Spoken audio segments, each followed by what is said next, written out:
Hey, good morning and welcome to People Drinking Coffee, the Daily Grind. I was waiting for Natalie to pop in, but she has not arrived yet, so I'm just going to get started without her. I'm sure she'll be here shortly.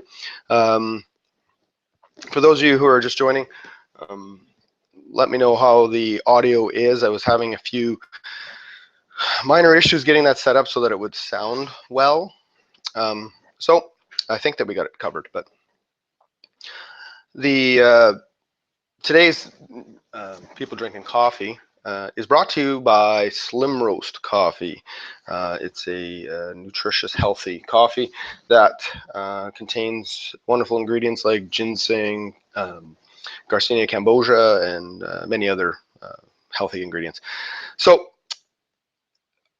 this morning, I had a couple of topics I wanted to talk to you about, and one of them some of you may be familiar with some of my previous webinars, some of you may not, but the topic of conversation is often surrounding mindset. I'm a big fan of challenging people's mindset. I'm a big fan of having people challenge their own perception of the world. I think that perception is so key and so critical to people's success that it's very, very important for people to understand the importance of their mindset. So today, and this is a topic that is very near and dear to my heart as part of what I do when I'm coaching people. It's also a big part of what I teach when I teach social media marketing, that the perception and the mindset that you are portraying whenever you are dealing with other people is going to be the lifeblood of whether or not you have success in business. Now, two things that I wanted to talk about. Well, I actually had only one, and I was just going to surround most of the conversation around that and bounce it off of my co-partner, Natalie, who is not here. You know what? Before I get into the two topics, the two topics are selling. Oh, there she is. I was just about to check on you, Natalie. Well, my barista this morning was a little slow. Aren't you the barista?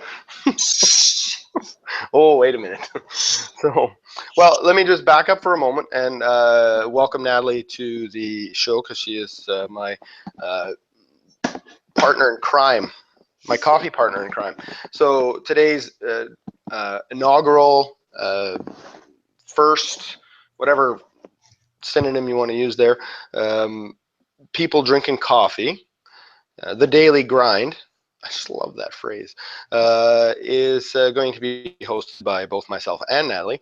And I had mentioned to the guests that were here on time that not that I was saying you weren't on time, because some guests show up late.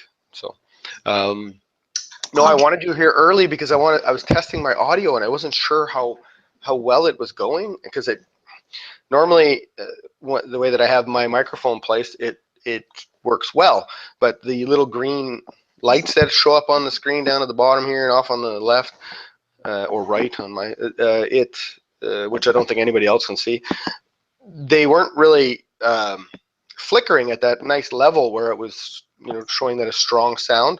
I'm like, oh my goodness, nobody can be able to hear me. It's gonna be all muffled.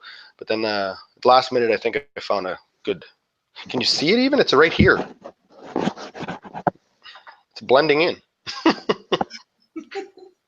So anyway, so I was saying that that our show was brought to you by Slim Roast Coffee, the one that I start my day with every day, and that I had two topics that I wanted to talk about, and I was just about to describe what the topics were. Then I was going to go check on you to see if you were doing all right, because I have my Skype turned off. So if you were sending me SOS messages, I wasn't going to get them. So.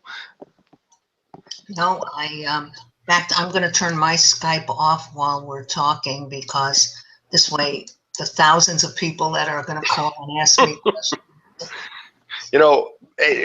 It doesn't much matter if you have 1,000 people contact you on Skype or one a year. they're going to call you right now. So it's best to put it on Do Not Disturb anyway. Um, Before you start, I have to sure. tell you, I was looking up the history of coffee shops Oh, wow. because let's face it, you and I don't live in the same city. For those who may not know that yet, Right. and we don't live in the same country, although we're in North America, Same continent, but not the same same country. continent, right? But it would be nice to be able occasionally to just meet you for coffee. I would And, love it. That oh, would be. It's one of my favorite things to do is to go meet people for coffee. I mean, and of course, for both of us, the airfare would just throw our budgets to Swiss cheese. well, here's what we're going to need to do because this is our first show. So our first broadcast. Let's call it a broadcast. I don't know how I like the. I don't know how I like. I don't know how I feel about the word show. I feel like we need to dance or something, or sing, or neither one of those things anybody wants to see. So exactly, a bit of jazz hands. Woo. So but we'll have to do some on location where we are both in California, Yes, okay, I'm down for that. and because you've promised me more than one time that you're going to come to Winnipeg. Yes. So, and I seriously don't come in the wintertime. I mean, that's why you moved away from New York because you didn't like the winter. So don't come here in the winter because it's probably worse than New York. I love the winter, but I mean, if you want to see Winnipeg from a winter lover's perspective, then feel free. Just avoid February. That's just a really bad month.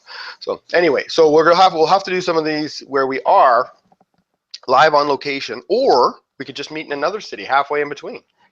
Okay, cool. Whatever. Because as I said, when I looked up the history of coffee shops, it started as a gathering place to meet people, to share local news, local politics. Let's face it, the internet wasn't around Right. when all of that started. So, I mean, we're right in line with what coffee shops are about. We're going to talk about things. We're going to share ideas. Yep. We're going to let people hear what we know. Well, Yeah. that list is short, isn't it? I know my list is short. No, but you're absolutely right. It is. It's all about a gathering of people. I know that in the marketing world, we do talk about this all the time because we do try to help people understand the concept of niches.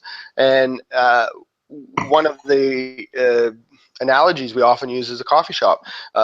That when you're sitting in a coffee shop, there will be a group of people over in this corner and they're talking about one thing, group of people over here in this corner talking about that. If you approach the wrong group and try to sell your product, you're going to have very little success and then feel like you're failing in business. When in fact that if you would just actually sell to the targeted market, you actually will have some success. So coffee shop definitely is a place to meet, discuss whatever you need to discuss. I know that the internet has created this incredible environment. I mean, we live in an amazing world. I was listening to CK. I've lost his last name. He's a comedian. Most people just call him CK. He had his own show and everything. He's super funny. But he talked about we live in such an amazing time that he remembers when we used to have phones where you had to stand beside them and you had the rotary phone and we just live in such an amazing world and everything is so amazing, yet we're also unhappy. And I thought it was such an interesting phrase. But the internet has provided us this opportunity to create our own little coffee shop, right? And that's what and as this progresses and as it changes and evolves, I think that we would start to include guests and we'd have people that we can, people we would bring in, meet us at the coffee shop, which is the internet, our little space. And what I had said earlier before you had joined me was that part of what you and I want to discuss and sort of keep as a running theme just about on a week, well, I would say probably every week, would be that mindset is such a critical component to everything. I don't care if we're going to talk business. I don't care if we're going to talk marriage. I don't care if we're going to talk friendships. I don't care if we're going to talk politics. I don't care. It doesn't matter what we're talking about. The mindset is so critical, and for me, it is something that there's never enough time or never enough versions of the topic that you could ever stop entertaining the idea. Definitely, and it's Louis C.K., by the way. Louis C.K. There we go. See, I knew you'd know the answer. That's why you're, the yin to the yang over here, so. Or the yang to the yin. I don't know, whatever. Did you have any thoughts in mind this morning to? Uh-oh. All right, hold on a second. Get your pen ready. I got a pen ready. I'm assuming that you also had some, but here are the two that I wanted to talk about, and then you can launch your topic or topics, and then we can just dive in. I actually only had one specifically, but then today an experience already this morning set me into having a second. So the first topic was just in general. I was having a conversation with a fellow coffee connoisseur with regards to sales, and that his exact sentence to me was, I've been sharing, but no sales, I think he said. And so him and I got into a dialogue about it, so I wanted to sort of talk about that. And then the other topic happened this morning, or sort of was born out of this meeting I went to this morning. It was a business networking international meeting. Oh yeah. Known as BNI. It's very there's chapters all over North America, and a friend of mine is a very big supporter and not supporter.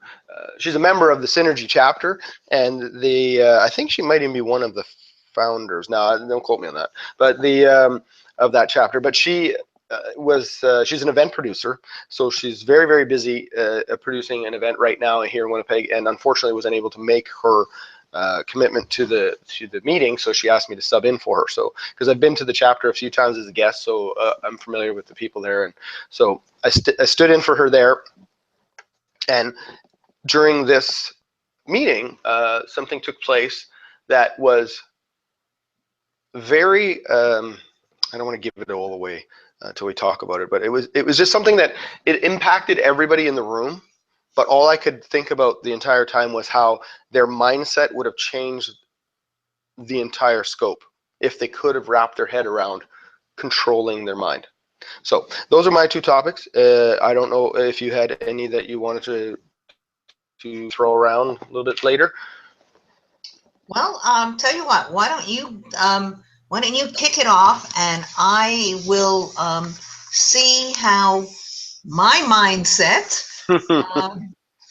complements what you're talking about. All right, because I'll have some questions for you now, so you get very ready. I got pen and paper. Pen and paper, perfect, awesome. You're ready and on point. Before you start, go. Do you know where in Canada the first coffee house started? No clue. I'm not even gonna pretend like I know. So Toronto. Really? I'm not entirely shocked, because Toronto does think they're the center of the universe. So. We're gonna throw in a couple of coffee things every now and then. But yeah, no. Well, hey, honestly, if you've got that in your back pocket, I will give you a major high five, because I would not even have thought to go down that road. So, power to you, and I like it a lot. The first topic was the conversation I had with his name is William, and we were he was just discussing how he had shared and he hadn't had any sales, and so we got into the concept and talk about what it is that we're sharing. So a lot of times in business, people they get into this sales mode, and I run into a lot of people, especially in network marketing, that have some concerns about not being too salesy, or they don't want to sell, or they don't know how to sell. That's a common phrase I hear, which is not really true, because as Natalie and you and I have dealt with this numerous times over the years that we've worked together. We're selling ourselves on a day-to-day basis. Every single day we sell ourselves. regardless of what product we back or what product we're standing behind or support or what group we support. It doesn't matter on a day-to-day basis. When you have a conversation with anybody, you're selling yourself as somebody that they want to be around. So people shouldn't take for granted their ability to sell, or shouldn't, yeah, their ability to sell. They definitely have that ability to sell, and they just aren't really sure about it. It's just confidence is all it really is. So when I was speaking to William about it, I asked him, I said, so I mean, are you just sharing the fact that you have a product to sell, or are you sharing stories? And it really just, like, I could see in our conversation, because there's, it's a thread and back and forth, back and forth. It was a text messaging, instant messaging conversation. It wasn't a phone call. And I could see the thread of the conversation shift once we hit that little point of interest of, are you sharing a story or are you sharing your sales?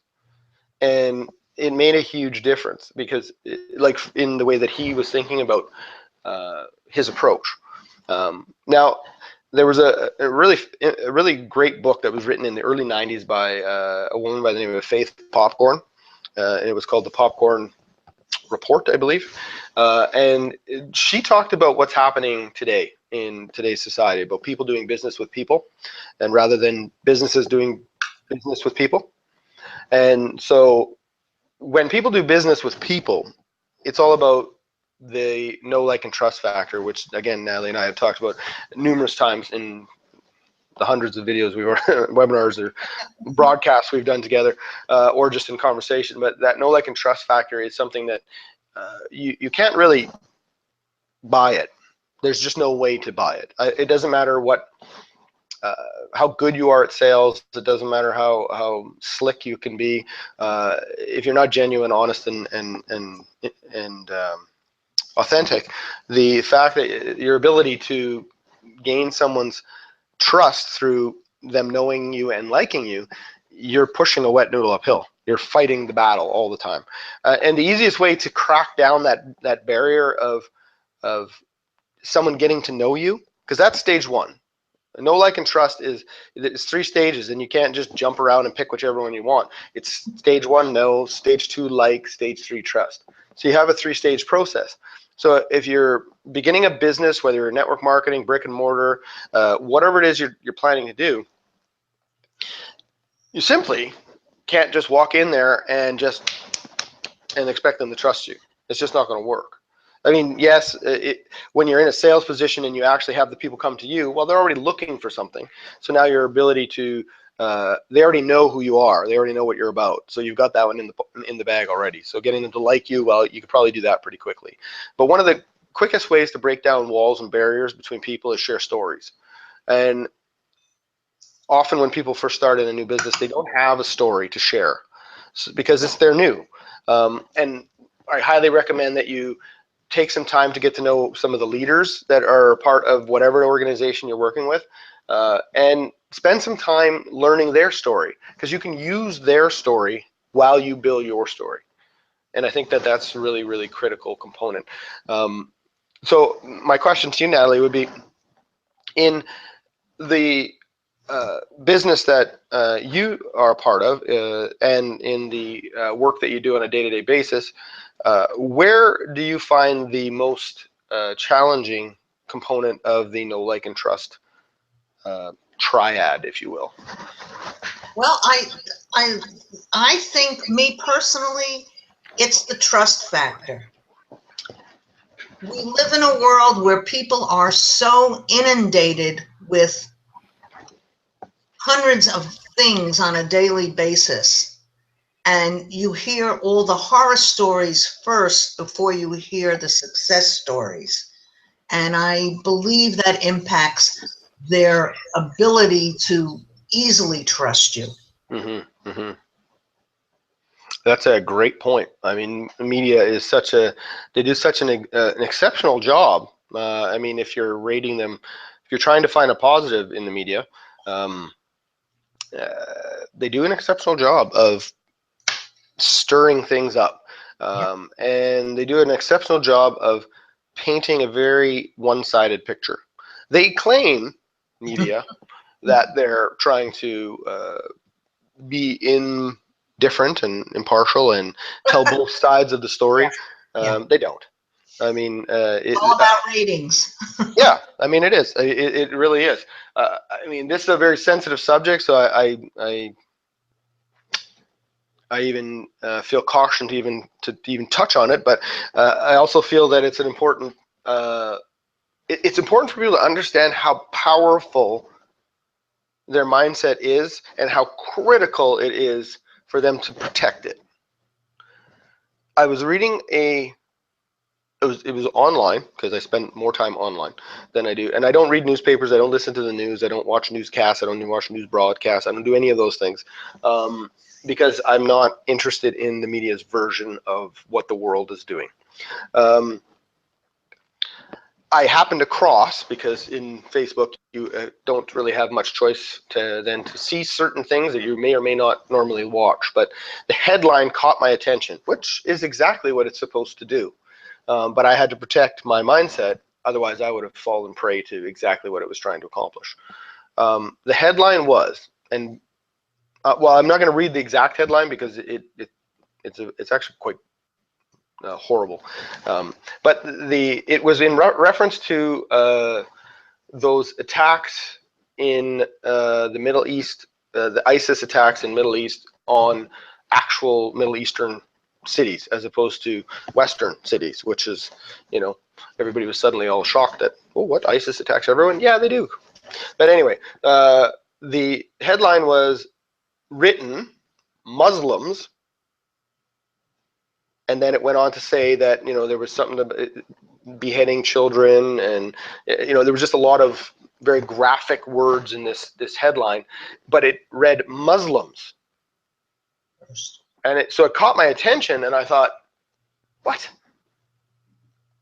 Not all Muslims. And so right away I was like, I tightened up. I got a little tense because I was like, see, right away you're trying to get into my head and you're trying to paint a picture so that I start to feel a certain way about Muslims.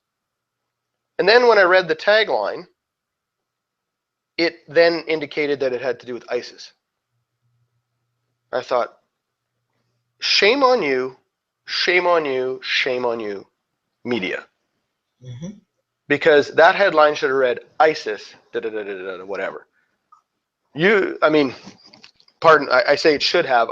Honestly, I could just be done with media, period. But if you're going to write a paper and you're going to try and influence the masses, which is what media is about, it is unfortunate when something like this happens.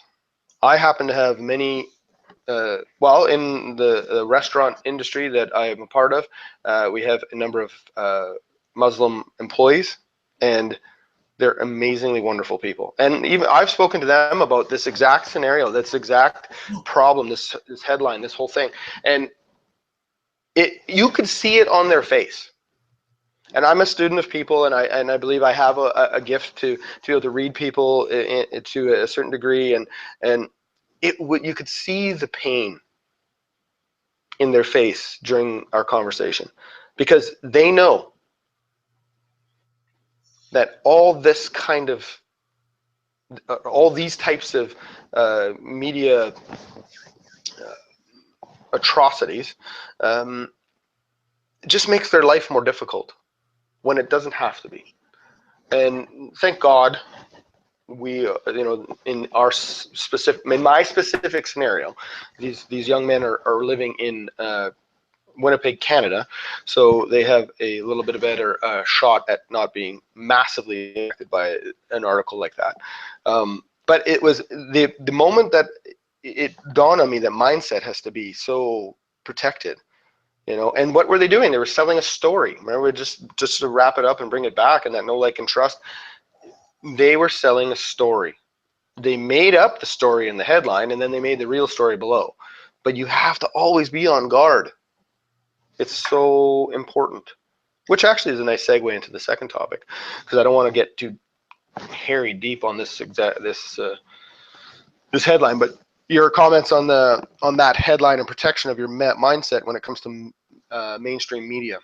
Well, because that's what happens, and all of us, have been exposed to this type of negative reporting, negative mindset, that unless you are really strong, and I say that not to insult anybody who falls prey to it, but you've got to really stay focused on what is important to you, what is important for your family and your friends and your community and all that.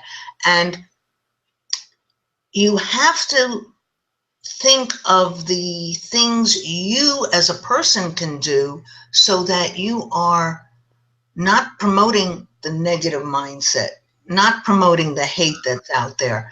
And in network marketing or in sales, if you start off with, well, I'll see if I can do this, or, you know what, I'll give it a try, I'm not sure, there's so much bad stuff out there, you might as well just take your suitcase, fold it up, and go home. Yep, you got that right. You know? You're starting out of the starting gate already behind the pack, right? Right. And And it's you've got to unfortunate. associate. And Jamie, as we both know, and I know our viewers know this, but you have to hear it more often, I think.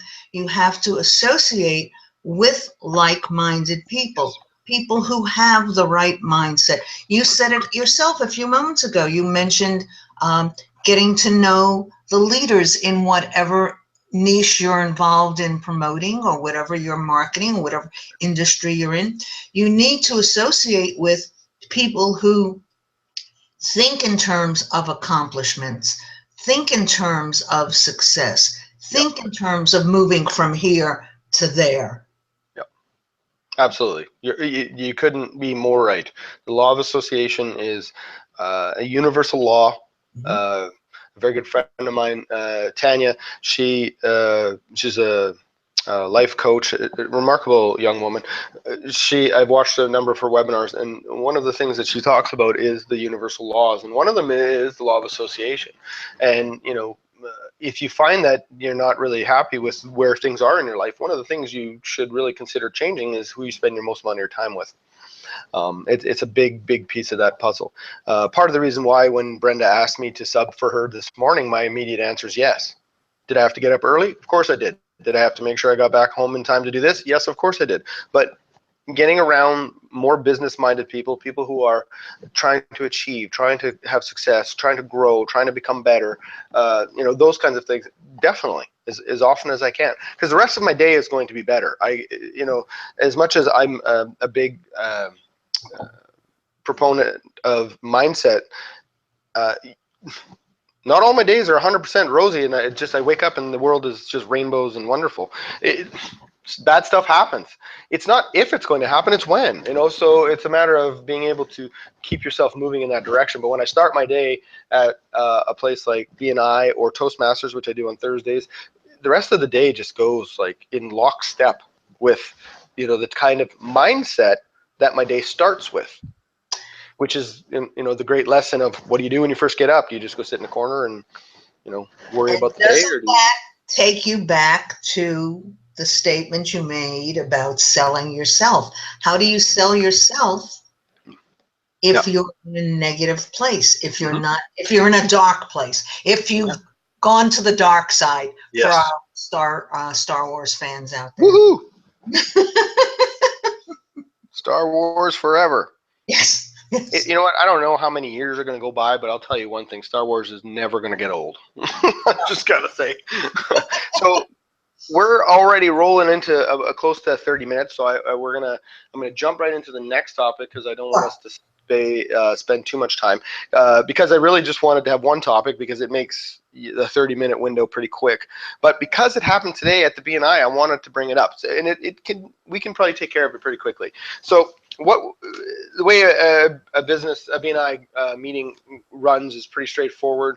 You come in, there's breakfast, everybody has a little bit to eat, but they do a little networking before, and you sit down, and then they go through a sort of an agenda, and it's pretty structured. So they start out here, and then everybody has a few minutes to tell about their business, and then the visitors can tell about their business, and then there's a little presentation by somebody, and then it's over and done with.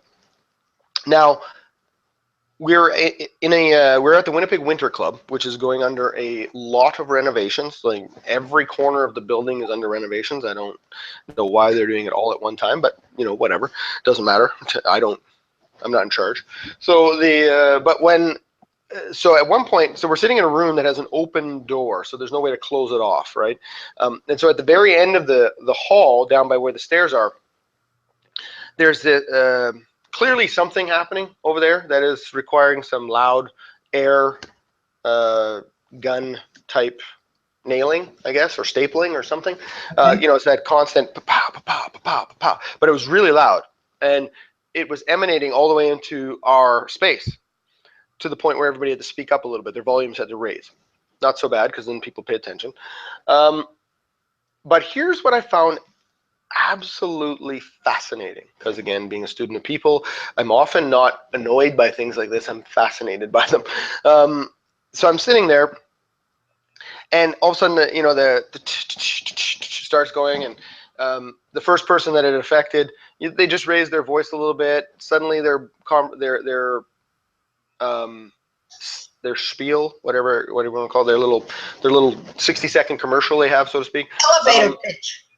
Yeah, their elevator pitch. Yeah, exactly, their elevator pitch. You're right. The conversation started to stutter a little bit. Maybe like they lost their place. Not a big deal. Okay, whatever. They recover and boom, they're off. No big deal. Next person, same kind of thing. Then all of a sudden somebody mentioned, or the person sitting beside me mentions, "Oh, that's annoying." That's when it dawned on me. I'm like, "Ooh, this is fascinating." Because what I had done was, as it started, right away I went, "Oh my God, this is horrible. Like, this is going to be a pain in the ass." And then I caught myself and I went, "Wait a minute. Maybe it's the meditation I do. I don't know." But right there in the moment, I went, "Okay, that noise, yes, it's happening. I can't control it. It's going to be there. I have one job, and it's to focus on the speaker." Out it went. And then I literally turned my head, and it was locked onto the speaker's face. And we're sitting a fair distance away, so it's not an uncomfortable kind of lock. So and I almost like I couldn't hear that anymore. And so I heard every word they said. I was listening. So then the next person goes, "So this is me now. I'm listening to this." The next person's going around. It goes around the table, and another person makes mention of how annoying it is. Another person pauses, and it was just happening all over the room, and it got to the point where it started to spread. Like, one person found it annoying, but if only they found it annoying, didn't say anything, maybe nobody else would have. But then because someone else said it, then it went to the next person, next person, next person, next person. Before you knew it, it was like a cancer. It spread around the room, and everybody was annoyed and no longer focused on each other's business, which is what we're there for. We're there to hear the elevator pitch, remember what it is that our partners in this BNI chapter do, so that we can refer more customers. Because the concept of BNI is that you, as a team, refer customers to each other and build business, and close sales and stuff like that. So I found it interesting how they had a choice to allow that noise to be annoying or to block it out and focus on the task at hand. And I would have to say that I have not always been good at that, but it's something that I've worked on and noticed it today in such a perfect way, I guess, for myself anyway, that I noticed how I was able to block it out and how it affected people around me. And I thought, so interesting that we have this. And I was having a conversation with somebody about it afterwards, and she said this: your brain is an organ, therefore you should control it rather than it control you. And I thought, brilliant. I thought I was going to need to write it down, but I actually remembered it, so that was good. I didn't have a pen in hand, so I was nervous I'd forget. But that's exactly right, though. You have to be in control of what's happening up here, not the sound coming from the other side of the room, not the distracting noises. You control, right? So my thought was, how powerful our mind can be that you can make the choice. What do you think about that, Natalie? Because it's something that I. Well, first of all, the key word you just said was choice. Mm-hmm. We can choose to be beaten down by the negative things around us, or Mm. we can choose to take control and have goals and dreams and ideas and share it with people. Mm. And we live in a noisy world just by virtue of the internet, the cell phone. I like that. I like that a lot. We live in a noisy world. I like that. So, how do you, as a person, be heard above the noise? Mm. Mm. Nice. Okay. Nice. That's fantastic. I like that. Um, and there are many ways to do that, and we can explore that as we go forward when we meet for coffee. That's right. I like that. We should take note. That's one we're going to have to talk about because it is true. There's two things going on there. One, how do you rise above the noise? I was just actually getting some paper here because I'll write that Oh, down. good. So there's no shortage of paper around my desk, but um, so look at the top of my head for a minute here while I write this down. The what am I writing again? My ADD is kicking in. What am I writing? Oh yeah. How do we rise above? Rise above the noise. That's what I want. I can't spell. Normally I can, but right now I can't. Rise above the noise. And then the other side of the flip side of that coin is how do you block out the noise? Mhm. Because, like you said, we live in a noisy world. Well, here's a great example. Both you and I set our Skypes to do not disturb. My phone is also set to do not disturb. I actually, now that I'm thinking about it, there's two options in my phone where I can set it to do not disturb and only high priority Right. come through. And the way I have it set up is the only thing that's high priority are calendar appointments and phone calls. So if I have it on set for do not disturb, which would be like text messages, emails, all that other stuff. So it's not just going off nonstop. If somebody phones me, I'll answer it. So it depends on where I'm in. But in this situation, I have the option to set it to complete silence, meaning doesn't matter what this thing is doing, it's not going to go off, which is what I should have done, but got lucky it didn't go off. How to block out the noise and how to rise above the noise, because both things are going to happen. You can't avoid it. You're never going to be finding yourself in a situation where you never have to fight the noise, both personally and to get your message across. So we'll tackle those in another show. So you're going to have to come back. Yes, you will. So, Yes. so we'll wrap that up. I think we're at 38. So we'll give us a couple more minutes. Natalie, you want any closing remarks, and then we'll shut her down for the night, for the morning. I wouldn't say the night, but I guess it's not night. No, it's morning. It's morning. Might be night. And I think we need to first of all, when we explore these topics and we talk about mindset and we talk about um, how we're impacted by what's going on around us, I notice that in addition to setting Skype to do not disturb and muting our phones and all that, both of us are in rooms that are quiet for the most part. Right. So that we really are focused on what we're doing. And I think that's another key, to be focused on what it is you're choosing to accomplish and where you want to go with it. And you need to really have that in your mind as well, because it all plays together. It all does come together.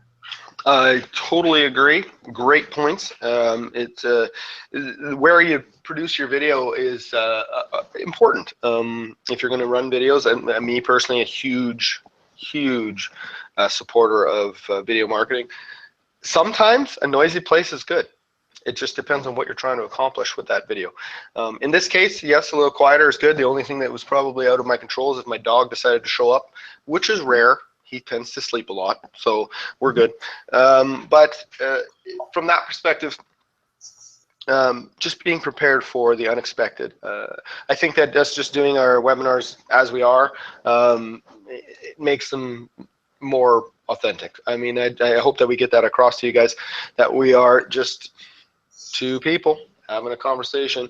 We're hoping we can help you find um, some, I don't know, tricks, some advice that you can use, move forward. I do believe that in a moment when when the noise is getting to you, you just you have to take it in. So you can't, like when we use the word block it out, it's not healthy to block it out. Actually, it's much healthier for the mind to bring it in, resolve it, and then send it away. That way you're identifying the situation as it is, living in the moment, so to speak, and then deciding by choice how you're going to react to it. So I think that's really, really key takeaway from the noise factor. But like I said, we'll get into that a little bit further. Again, today's People Drinking Coffee, the Daily Grind, is brought to you by Slim Roast Coffee, which is where it will likely be the sponsor for most of the shows. Incredibly Maybe great. we should get hats and T-shirts. No doubt, right? We'll put a logo on here or something. I actually was going to put my name across the bottom, but I ran out of time setting up my microphone. So people could know who I was and have an actual website there that they might go to. There are a couple of things that I'll leave you with. Natalie and I will be growing our blog. I don't know what you'd call it. Just a blog, I guess. I had a different thought there, just did not work. Kind of got there and died. Anyway, it's just called peopledrinkingcoffee.com is where it is. If you go there now, it won't be much there because we're still setting it up. But that is the website. But you can find us on Facebook with People Drinking Coffee page. And I look forward to speaking to you again. This is a lot of fun. And I'm glad to be back on the air broadcasting with my good friend Natalie. Yes, Jamie, I'm excited about having coffee with you in the mornings again, and we'll work on our away programs. So yeah, the things that are happening when we're not here. Yes. We'll also work on tightening this up because I would like to get this in under 30 minutes, so that we're not keeping anybody for too long, unless we're doing something specific that we want to have a presentation or whatever, which could happen too. So that's that for today. So everybody have yourself a great day. Make sure your coffee's hot, and we'll talk to you next week. And Bye fresh. And fresh. Actually, that's probably more important than hot. She's right. All right. Take care. Have a good one. Bye now. Bye.